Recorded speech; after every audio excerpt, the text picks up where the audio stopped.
biso toko bika selon kolula ya batute ba sentiment batute wana sa cla ya batu moko ba oyo bazuba moina ba bakabi pa sata parce que nyonso wana ezalaki le 30 juin ezaki le kumisonga na sata kata na makolo bino bomona kango nzoto mais c'est la spiritualité parce que Congo est terre sainte Congo est mboka ya Nzambe na monde entier eza na pays moko tete ya évangile makasi lokola Congo yango zomona congolais na passe loka Nzambe congolais na passe jenaka yango zomona parmi les grands prédicateurs na mboka so ba sélectionner na Congo tozana ba grands prédicateurs les préférés au prédicateur au bazobenga unique ya Nzambe lokola nana prophète Simon Kimbangu Congo eza Kimbangu ba jamais ba Kimbangu aza mutasa la Nzambe boso ya bosolo eza ba mbongo taba sunga bo felin ya ba mbongo fa ba boso ba ONG mbongo ba bimisi ba millions ba bimisi ba fonctionnaire ba futa mabiente passe eza na mboka boyela biso mina lumuma sa kufinya pas de relation entre le mort et le vivant et avec héros national azalaki héros national akufaki pona eso ceci et sini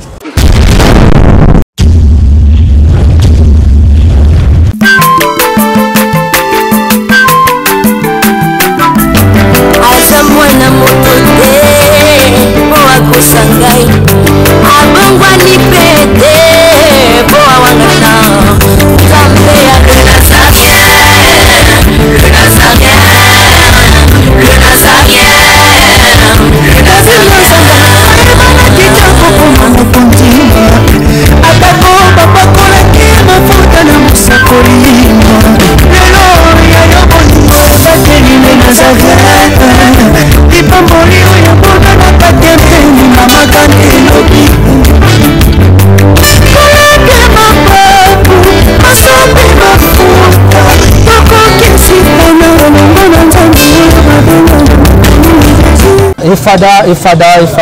ya Fada. Thank you, Fada. Chers amis fidèles, internautes, Balandinion sont toujours. Vous voyez Kalibakou, il y a une émission sur la chaîne Nabino.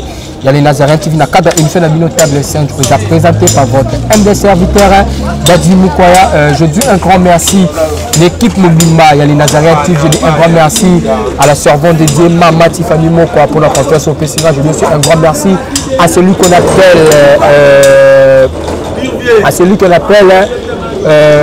Bienvenue, bien au Wakapira depuis bien aux news. Aujourd'hui, Table Sainte, nous avons il y a un prophète à Mokalabiso, vous voyez très bien la combo, il y a frère Stallone. C'est avec lui nous allons nous attendre tout au long de cette émission. Restez branchés, restez connectés dans votre chaîne. Les Nazareth. Avant d'abord, je vous présente l'homme dédié, le frère Stallone. Dans la région, il y a vraiment pratique aux auditions, il y a la servante de Mama Tiffany Moukoya. Et puis on se retrouve après cette chanson.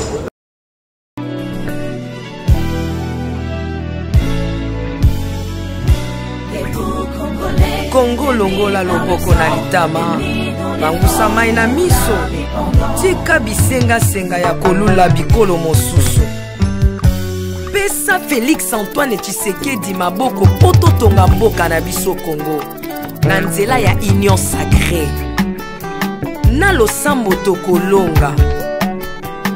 Oh toi qui écoutes la prière, tous les hommes viendront à toi. Ingénieur Edi Kabé à la main de l'Éternel, prions pour ce beau pays et pour le président Félix Saint-Chrétien.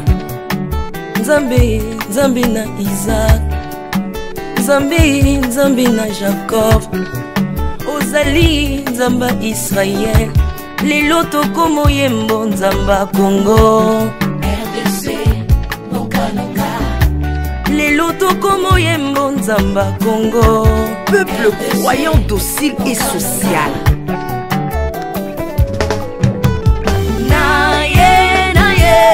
Naye bisayo makambo sali na bokonzi ya mboka nanga Congo.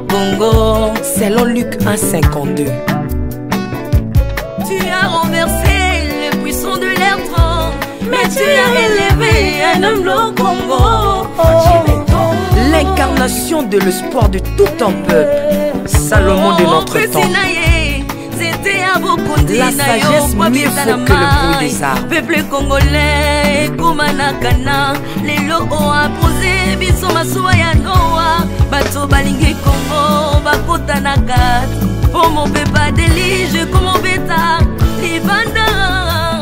kati ya arche de Noé lion azalaka na peti ya kolia ntaba te mpo bolingo ekangaki ye libumu bolingo ya mboka epesaka place na banguna te. Pasteur Ami Daniel, ça c'est la sagesse. Nzambe, Nzambe na Kimbang, le prophète de l'Éternel en Afrique. Nzambe na Bantoma, apôtre Léopold Moto. Nzambe, Nzambe ya Barwa, la prophétesse Liliane Esther Tayo. Le roi de roi, Yondo Zalaki na David, Yondo Zalaki na Salomo, lelo tokomo mono Kajafati. RDC, Okanoka. Lelo tokomo mono Kajafati. RDC, Okanoka. Mboka soki ekambami na bana mboka ya solo oyo balingi mboka ekole ekomaka terre promise. Pasteur Koutino, Maméri Koutino. Voilà, Naïbichon, c'est le plaisir, la Philomène Moukoya Motema Divers de Yombo. Pourquoi pas celui qu'on appelle 3 fois boss, Jack Pro, depuis France, Naïbi qui chante aussi comme on connaît ça, la route, c'est un plaisir. Mais c'est un RVO Azali, la Sima Caméra, à fond la caméra, présenté Mino, invité dans le frère Stallone. Bonjour à l'homme de Dieu. Bonjour Papa Dadi. Santé de l'homme de Dieu. Santé Zavema Kimia Nangola Nzambe. Car en Nzamba Zobat la Bible Zoba na Psalm 123, le verset 1, si l'Éternel est bâti par la maison, c'est qu'il est baptiste à faire en vain. Ce qui Nzambe a toni bo moya mututé, oya sa ko mutonga bo mona sa musala mpunda. Sans Nzambe mobulu. Sans Nzambe mobulu. Ok, l'homme de Dieu, cette émission est une émission chrétienne. On ne peut pas commencer cette émission, surtout quand on a beaucoup de Nzambe. Moi, prier à moi il y a quelques minutes. Oui, parce que la brèchesse, mais le fait tombe, ta parole reste éternellement. Dans la détresse, il cria l'Éternel et l'Éternel les envoie la parole et la parole le fit guérir. Il a dit, allez prêcher la bonne nouvelle à toute la créature. Celui qui croira sera baptisé, sauvé. Celui qui ne croira pas sera condamné. Na paralysé na sayote, na lobana motote, mené du fait peuple de Dieu. Na kombo na Yesu Masia. Amen. Amen. Merci vraiment l'homme de Dieu. L'homme de Dieu Kala. Kala talaga kama manzambe. Malgré nos benga kayo kimaka ngai singa pena na lukola mwinda. Bon tozali na mabondeli, il faut batamo robo obombama. Ndenge un Pierre et un roi 18 zoloba cache-toi parce que Jézabel azoluka tozala ba Jézabel bazoluka ba ko biso na bémission tozana ba journaliste mabe toapena bato ba olukisa biso na forme mulili donc batama fo mona na batama fo bombama mama nzambe zala bongo aga mama nzambe batama fo mona na batama fo bombana l'homme de Dieu le lot ezala yo awa na kati ya plateau na biso lisusu ya Nazareth TV l'homme de révélation. Hein? L'homme de révélation. Au moment où l'homme de révélation. Ok, voilà frère Stallone. Tout le monde événement, il y a concert, il y a Wine Musica, na Martyr. Tout le monde a un concert. Ça qui doit révéler l'homme de Dieu.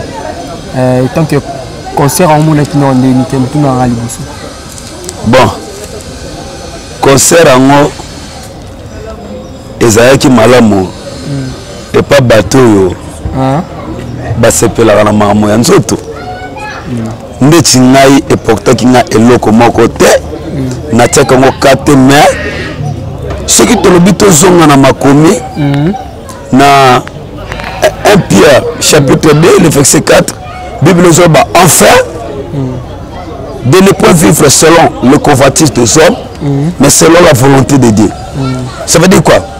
Biso toko bika selon kolula ya batute ba sentiment batute wana za cla ya batu moko ba oyo bazuba moina ba kabi pa satan parce que nyonso wana ezalaki le 30 juin ezalaki le kumiso na satan ezo na pona nzambe te parce que ce qui est très important toko ko sangisa batu ce qui ezalaki to sangisa ba chrétien to ki moko rendre nzambe lokumu na grâce à salaki biso pendant 62 ans mage kufa mage ba malade na nzambe wana bateli biso batu balinga bakende te stade linga ketonda te mais tellement bisika o convoitise nzoto satan azali Bible zoloba na 2 Corinthiens chapitre 2 le verset 11 à ne pas donner l'avantage à Satan et nous n'ignorons pas ses destins.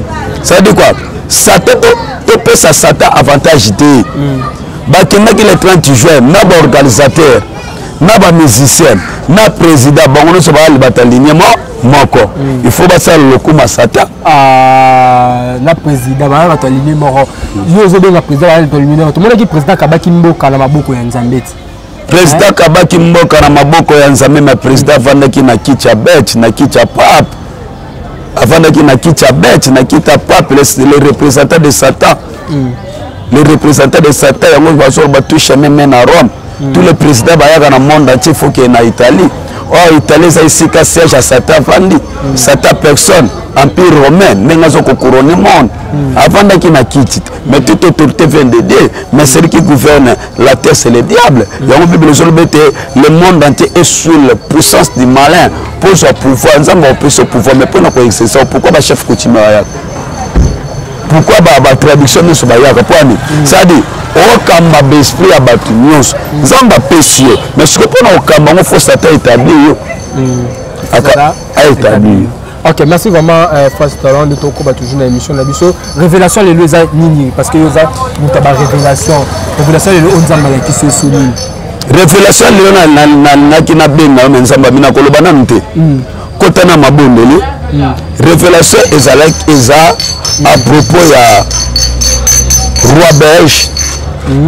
Oyo ayaki na Congo après savoir ko nyokola biso banda 1920 tina 1960 bakenda bakangi bakoka na esclavagisme banyokoli bango basouffrir biso bakena nyonso na biso ale na sima nango baye sikoyo kosala ça veut dire quoi kopakola biso mafuta kosala biso théâtre kopesa biso ba poison akadoni yango zomona na minute oyo rôle ya roi belge ayako mema kimia na Congo te mais roi belge ayako mema la guerre na Congo ayaki ko mema la guerre na Congo yango koya ya roi belge na kati ya Congo époque le côté le contraire et yende ko matisa to ya mortalité na kati ya mboka na biso Congo voilà roi belge yango zomona soki tolobi tofungola makomi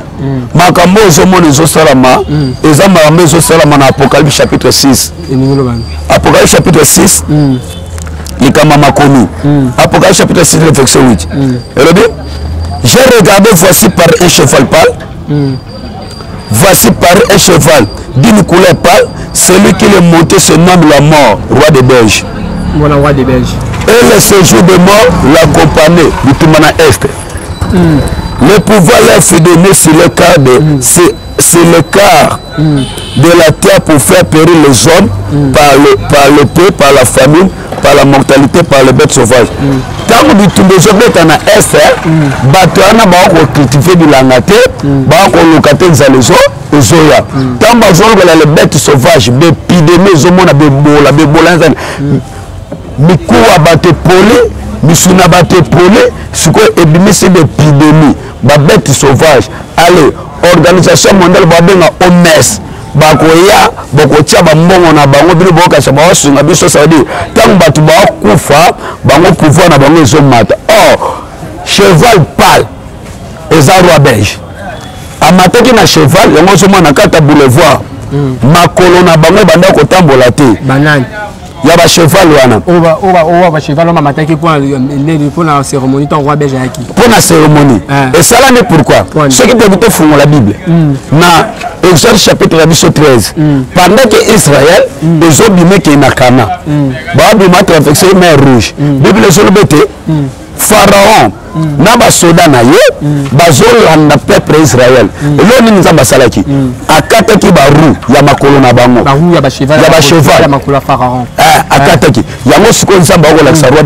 belge yo oye pona ko mema bitumba na est aye na bit ya nini pona batu bakufa pe ya mortalité amema nzala babete sauvage bépidémie yango ozomona guerre na est ezosila te yango nzambe akofondre ye abina kata nano makolo bino bomonaki yango nzoto mais c'est la spiritualité parce que Congo eza terre sainte Congo eza mboka ya nzambe na monde entier eza na pays moko te teyaka évangile makasi lokola Congo yango ozomona congolais na pasi alukaka nzambe congolais na pasi agenaka yango ozomona parmi les grands prédicateurs na mboka soki basélectionner awa na Congo toza na bagrands prédicateurs les préférés au prédicateur oyo bazobenga unique ya nzambe lokola nani prophète Simon Kimbangu Congo eza ya Kimbangu ba jamais ba Kimbangu aza moto asalelaki nzambe ya bosolo wana siko roi belge tellement baza basataniste tellement baza bahomme sanguinaire miso baye kosala guerre ya SSC la te pendant que bitumba ezobeta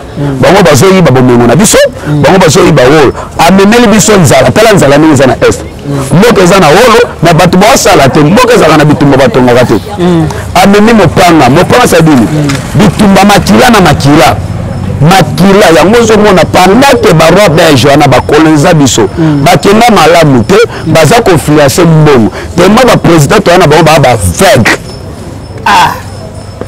l'homme de Dieu baprésident oyo ambo baa baveugle par rapport tous les présidents baleta baa baveugle ça veut dire quoi bato bamema biso na colonisation oyo banyokoli biso bango na mpe bozwi mboka bokaba mpo na bango yango moni bacheval wana bakoya kotambola te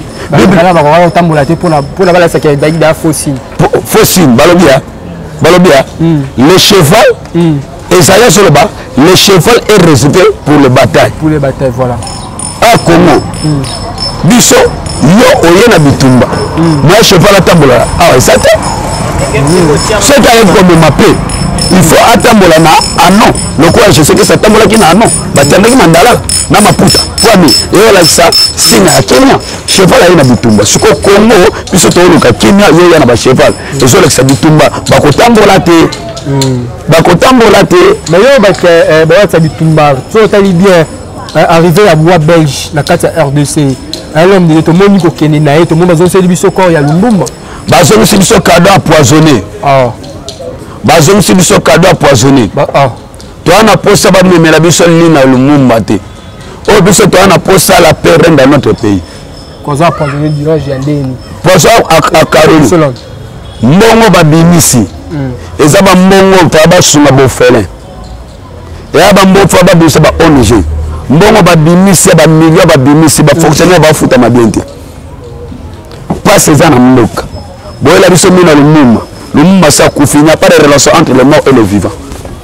Et avec héros national. Avec héros national, la Koufaki. Pour ils sont ceci et signé. Bible ce n'est pas ceux qui sont morts qui te louent. Ce n'est pas ceux qui sont morts qui te célèbrent. Ça veut dire quoi? Tu as un peu ça va vivre. Et si quand tu as le corps à Lumumba, tu as le corps à Bana, tu as na est. Tout ça c'est bitumba na est. Il y a un sucre de côte na ozonga na makomi. Alors bien verset Apocalypse 6. Apocalypse 6. Le verset 8. Voilà. Celui qui le montait se nomme la mort, roi des berges. Amati le colache, il y a cheval. Il y a cassé Congo Zamboka Bitumba. Congo Zamboka ya plus. Bon, on est pas consommé Bitumba. Congo là, Congo est encore bon manate. Ceux qui te sont bon manate parce que recherche on zamba pesibiso, balingi to to mexam. Balingi to to sepera nango. Bali biso minwa le mumba. Cadeau emploi empoisonné. Ah, celui qui le montait se nomme la mort, la mort. Bana ba foni minuki. Bangote. Bana ba consommé Bitumba. Bangote.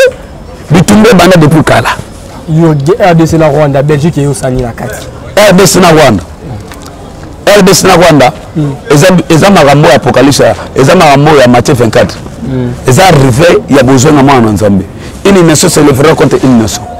Un royaume se lèvera contre un royaume.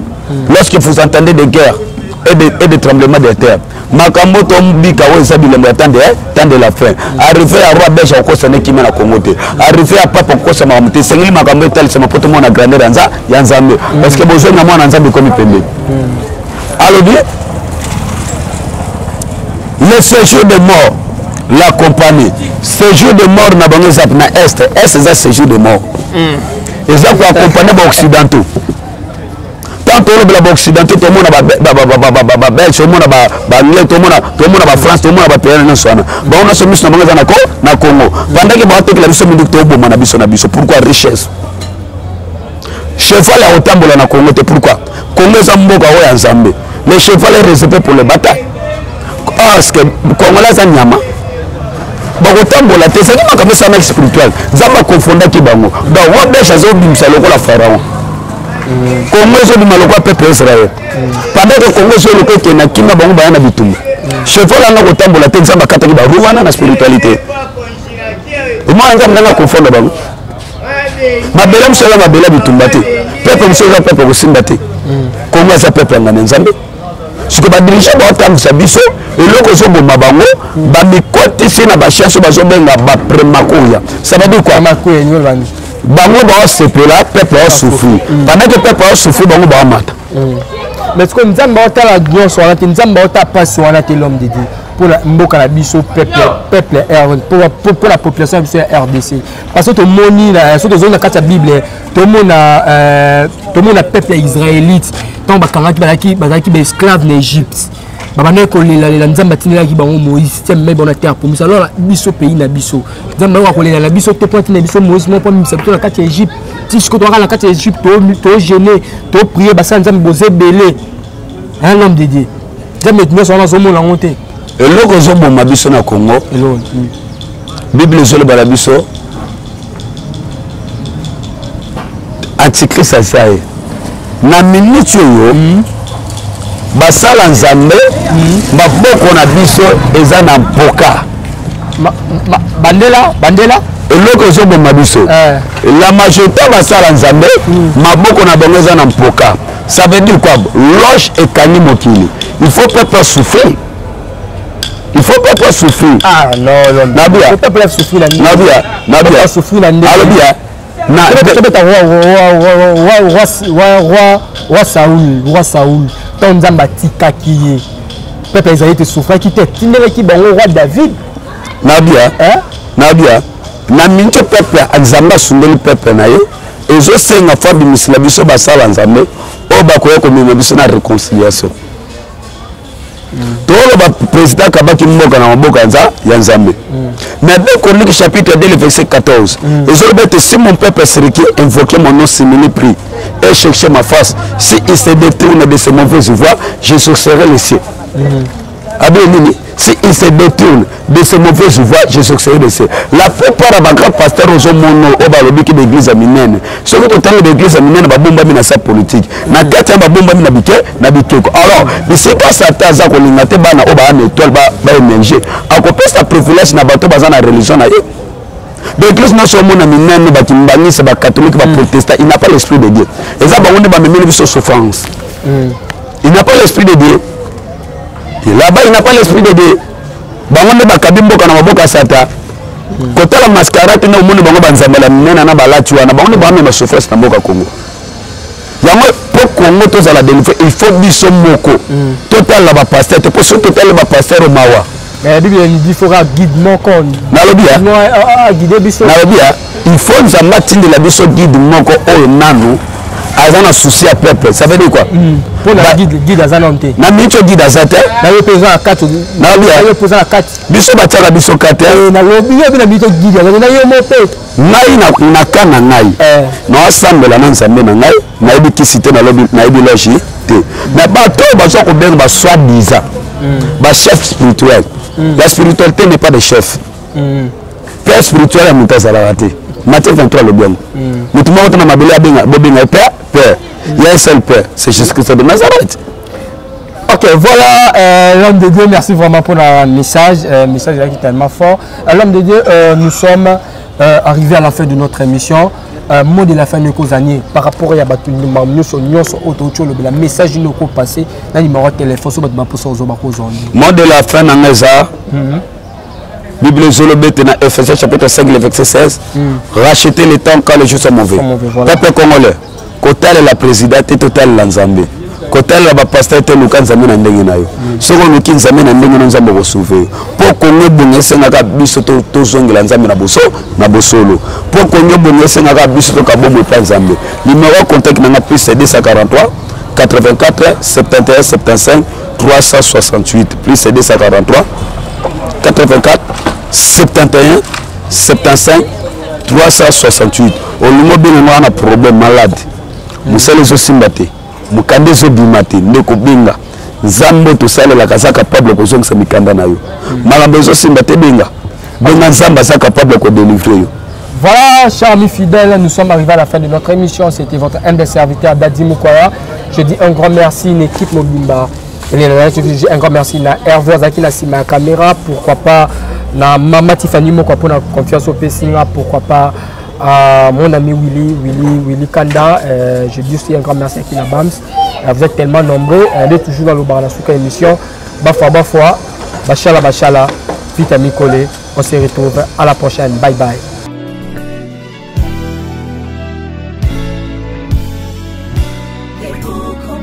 Congo longola loboko na litama bangusa mai na miso tika bisenga ya kolula bikolo mosusu pesa Félix Antoine Tshisekedi maboko poto tonga mboka na biso Congo na nzela ya union sacrée na losambo tokolonga.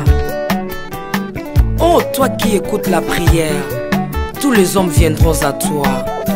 Ingénieur Edi Kabé à la main de l'Éternel, prions pour ce beau pays et pour le président Félix Saint-Chrétien. Nzambe na Isaac, Nzambe na Jacob, Ozali Nzamba Israël, lelo tokomo yembo Nzamba Congo, RDC, Bokananga, lelo tokomo yembo Nzamba Congo. Peuple croyant docile et social.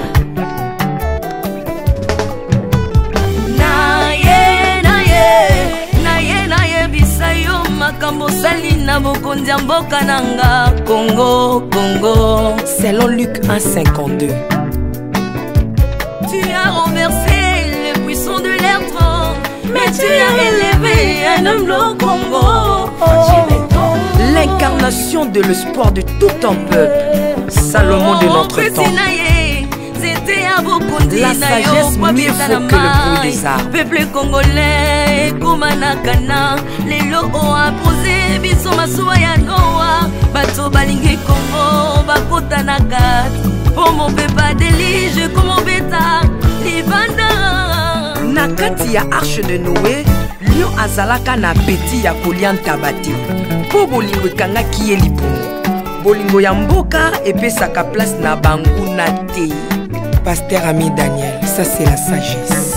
Nzambe na Kimbang, le prophète de l'Éternel en Afrique. Nzambe na Bantoma, apôtre Léopold Montoba. Nzambe ya baroi, la prophétesse Liliane Esther Tayo, le roi de roi.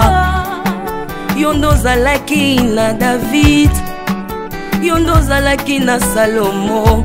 Lelo tokomo mono Kajafati, RDC, Bokanaka.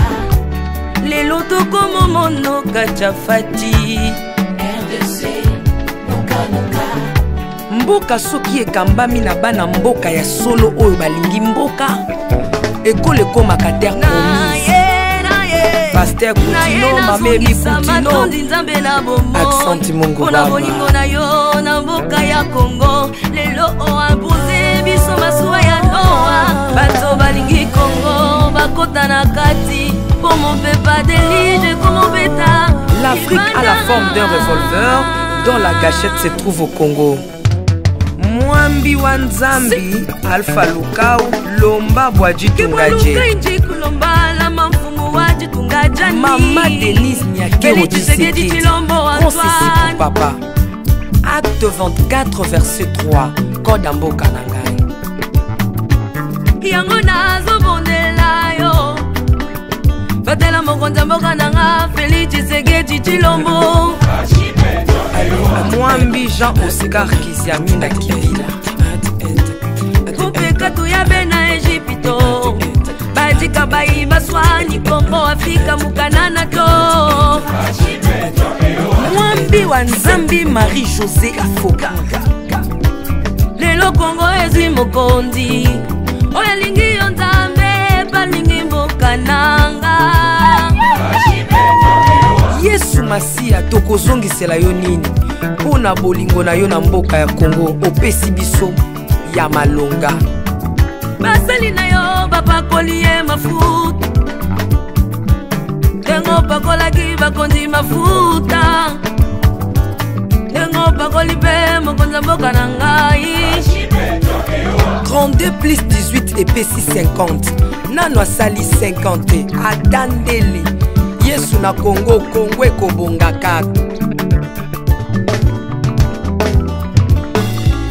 Mwambi Rolandalo Mwelamani Mwambi William Tindwa Kapanda Mwelamani Jacques Kanguka Congo eza Mwambi wa Nzambi Este ya Congo eza eteni moko ya nzoto ya Congo Basi na bino eza basi ya Congo Mwambi Amosemba Ekibela na biso nyonso na Congo eza kaka Yesu Mwambi Dodo Kamba Mwelamani Mwambi Jedeo Lumana Mwambi Marcelo Tunasi Mwelamani Mwambi François Mutombo voici l'homme Mwenamani Pona bokonzi Congo Afrika Union Afrika yakato célébrer Okoki kozala na tendance na yo kasi oyo eza likambo ya mabele célébrer Mwambi Godempo Mwambi Tambuluko tu as un Mwambi Jean Bosco Kindomba Israël Lamani le pasteur Freddy Odiembo voici comment l'Éternel a tendu sa main dans mon pays en nous donnant ses bons présidents Félix Tshisekedi. Le Congo doit changer parce que vous avez un beau pays. Et je vous fais le serment que d'ici la fin de mon mandat, vous allez voir un Congo nouveau.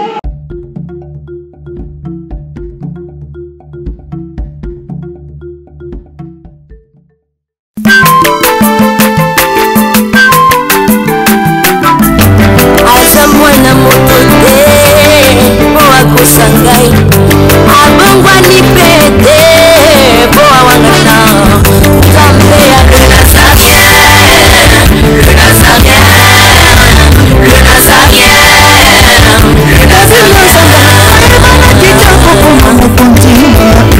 atako bapakolaki mafuta na mosakolima lelo ya yobolingo batelile Nazarien lipamboli oyo mbona na patempeni na makani elobi